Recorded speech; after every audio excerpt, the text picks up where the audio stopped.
To the outside world, Richard Vance was a pillar of the community, a charming, successful real estate agent who always wore a tailored suit and a blinding smile. But inside the walls of his pristine, suburban home, that smile twisted into something cruel. To 17-year-old Maya, Richard wasn't a father. He was a prison warden. Maya's mother, Evelyn, had married Richard 3 years ago, hoping to give her daughter stability after a decade of struggling as a single parent.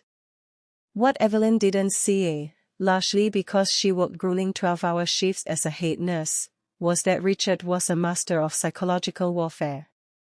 He didn't leave bruises, but he left scars. He despised Maya, viewing her as an expensive, freeloading remnant of his wife's past. The maltreatment was systematic. While Richard and his own biological son, Julian, ate prime rib dinners, Maya was given the allowance menu, usually a bowl of instant ramen or the literal scraps left on Julian's plate. Julian, a spoiled high school varsity athlete, happily took his cues from his father, mocking Maya's thrift store clothes and treating her like an unpaid maid.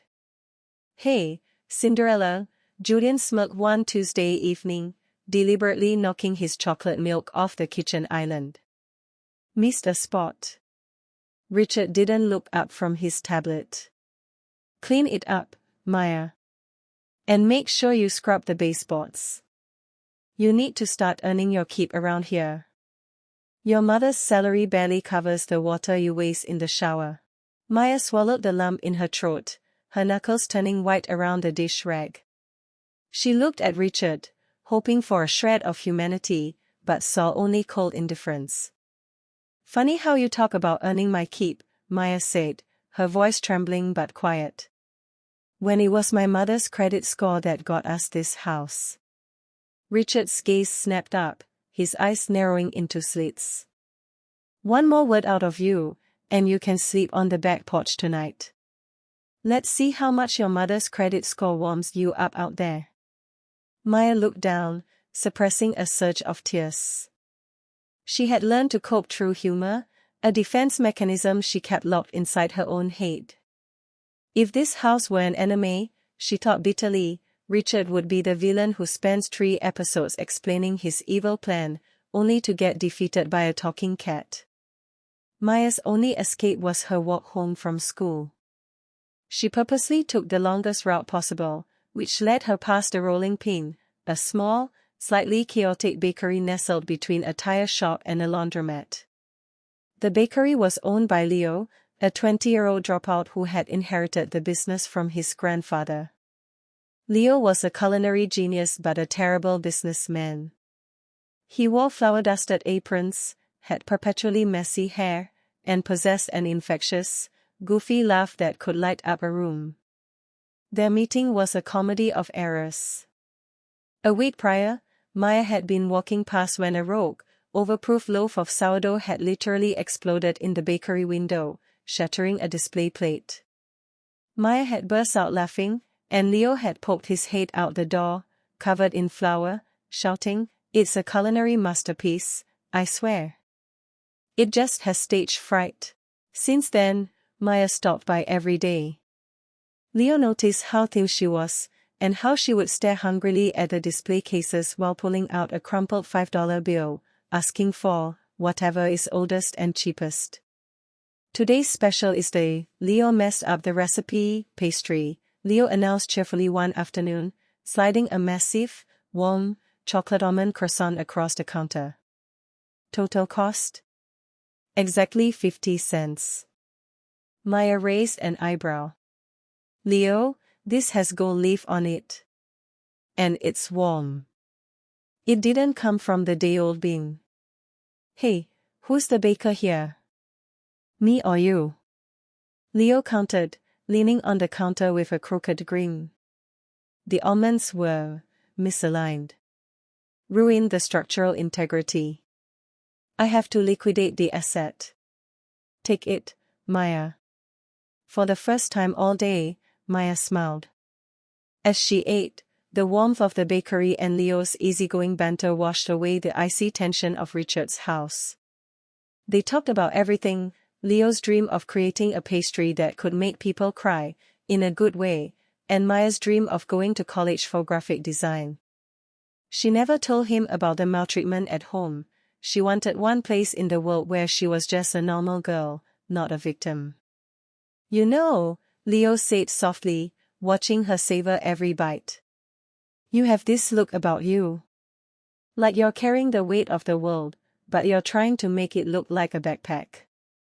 Maya choked slightly on a flake of pastry. It's a very heavy backpack, Leo. Mostly filled with rocks and my stepdad's ego. The fragile piece exploded on a Friday night.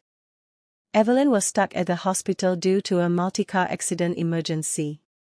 Richard saw his opportunity. He had misplaced a gold watch, an expensive piece he had actually left at his mistress's apartment the night before, but he chose to blame Maya. Where is it? Richard roared, slamming his hand on the dining table, rattling the silverware. Julian stood in the corner, recording the confrontation on his phone, snickering. I don't know what you're talking about, Maya cried, backing away. I've never even seen your watch. You're a thief, just like your biological father was, Richard hissed, a blatant lie meant to cut deep. I'm not having a criminal under my roof. Get out. And don't bother coming back until you're ready to confess. He grabbed Maya by the arm, dragging her toward the front door. Maya struggled, but he was too strong. He flung her out onto the porch into the pouring rain, tossing her school backpack after her. Richard, please. It's storming, she begged, banging on the heavy oak door. Inside, she could hear Julian laughing. Hey Dad, look at her, she looks like a drowned rat. Post that on the family group chat. Drenched, freezing, and utterly broken, Maya walked for miles. She had no money, her phone was dead from the water, and she had nowhere to go. Instinctively, her feet led her to the only place that had ever felt warm. Through the blood rain, she saw the lights of the rolling pin were still on. Leo was inside, listening to jazz music and trying to sweep flour off the floor while dancing terribly. Maya knocked weakly on the glass. Leo froze, saw her shivering figure, and dropped his broom. Within seconds, he had unlocked the door, pulled her inside, and wrapped his own oversized, dry hoodie around her shoulders. He didn't ask questions. He immediately turned on the ovens to heat up the room, brought her a mug of hot Mexican hot chocolate, and sat cross-legged on the floor next to her. As the warmth returned to her body, the floodgates opened. Maya told him everything: the ramen, the insults, the watch, and the sheer malice of the man her mother had married. Leo's usual goofy demeanor vanished. His face hardened, a fierce, protective fire igniting in his eyes. He did what? He whispered, his hands clenching into fists. He looked at Maya, her eyes red and swollen, wearing his hoodie that swallowed her whole. In that moment, Leo realized he wasn't just fond of the girl who laughed at his exploding bread. He loved her. And he was going to protect her. You're not going back there, Leo said firmly. My sister has an apartment upstairs, she's away at college. You're staying here. And tomorrow, we play dirty. The next morning, the rain had cleared, replaced by a crisp, bright sun. Evelyn was finally home from her shift, frantic because Maya wasn't in her room. Richard was calmly sipping coffee, putting on a performance of a concerned, yet disappointed father. Evelyn, darling, I didn't want to tell you, Richard sighed smoothly, rubbing her shoulder. But Maya stole my gold watch. When I confronted her about it, she threw a tantrum and ran away.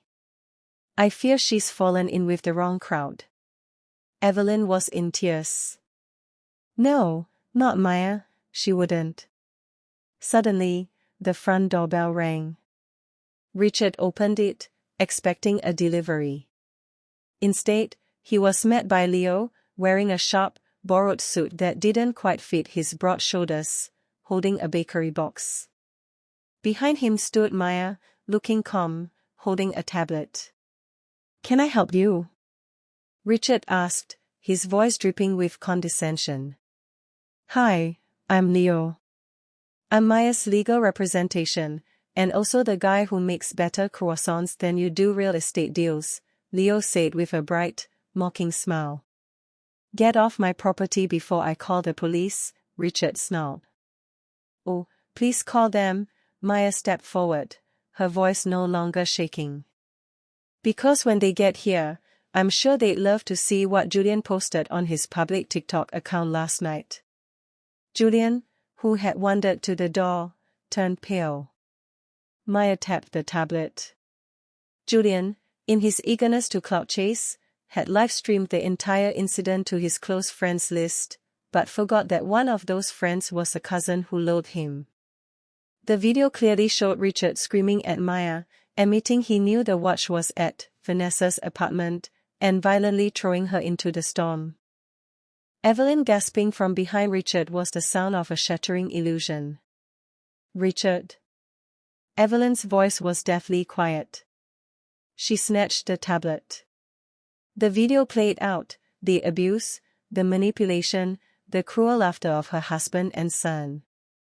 "Evelyn, it's not what it looks like," Richard stammered, his face draining of color.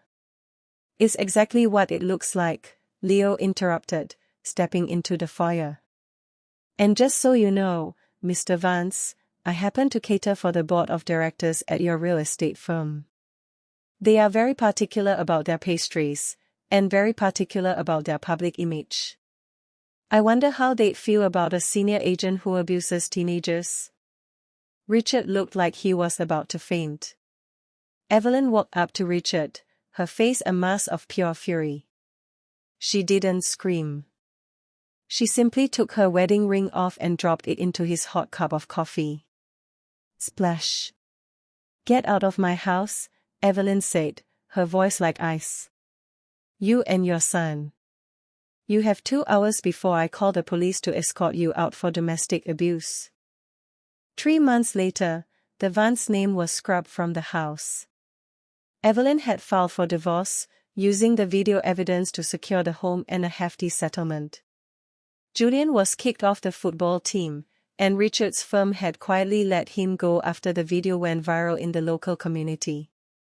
The moral of the story was clear to everyone who watched the drama unfold: cruelty builds a house of cards, but truth is the wind that knocks it down.